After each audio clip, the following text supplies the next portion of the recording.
যতক্ষণ এটা টেনশনে থাকবে ঘুম পারফেক্ট হবে না। সেজন্য যখন কোনো রোগ নিয়ে ডাক্তারের কাছে যাবেন, ডাক্তার আপনাকে একটা প্রশ্ন করবে শত প্রশ্নের ভিতরে, আপনার কি সাউন্ড স্লিপ ঘুম হয়? প্রশ্নটা কিন্তু করে। তার মানে কি, এমন একটা ঘুম যেটা কন্টিনিউ 6 ঘন্টা 8 ঘন্টা হবে, মাঝখানে কোনো ব্রেক।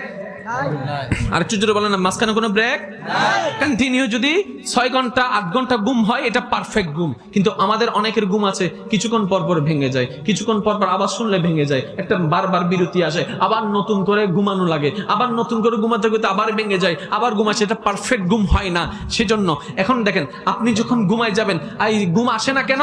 আপনার ব্রেনটা যদি অস্থির থাকে, ব্রেন অস্থির থাকে কেন? টেনশনে। আরো জোরে বলেন না। পরীক্ষার আগে ঘুম আসে না, রেজাল্টের আগে ঘুম আসে না, বিদেশ যাওয়ার ভিসা চলে আসছে টাকা নাই, ঘুম আসে না, কেউ রাগ করে ফোন বন্ধ করে দিছে, ঘুম আসে না। তারা যত জামিলা এই জায়গায় ঘুম আসবে না। এবার এই জায়গার সমস্ত কিছু তো যতই টেনশন করেন, আপনি চাইলে পাল্টাবেও না, আপনার মন মতো হবে না, যা হওয়ার তা হবে, যখন হওয়ার তখন হবে। কথা বলেন ঠিক কি না? যখন হওয়ার তখন হবে, যেভাবে হওয়ার সেভাবে হবে, যেভাবে চাই সেভাবে হবে। এখন কথাটাকে শুধু মাথায় বসায় নেন, আমি চেয়ে লাভ কি, রবে যেটা চাই সেটা হবে, বাদ দে সবকিছু, তাওয়াক্কাল তু আলাল্লাহ।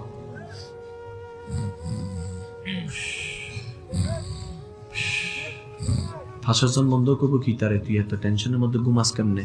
তখন আপনি কইবেন, আমার তো টেনশনই নাই, কারণ আমার বলতে তো কিছু নাই, আমি নিজেও তো আমার রবের।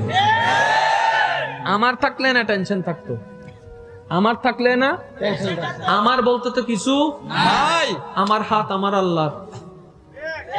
সেজন্য তো হাসরের ময়দানে হাত আমার বিপক্ষে। কথা কয় না কা?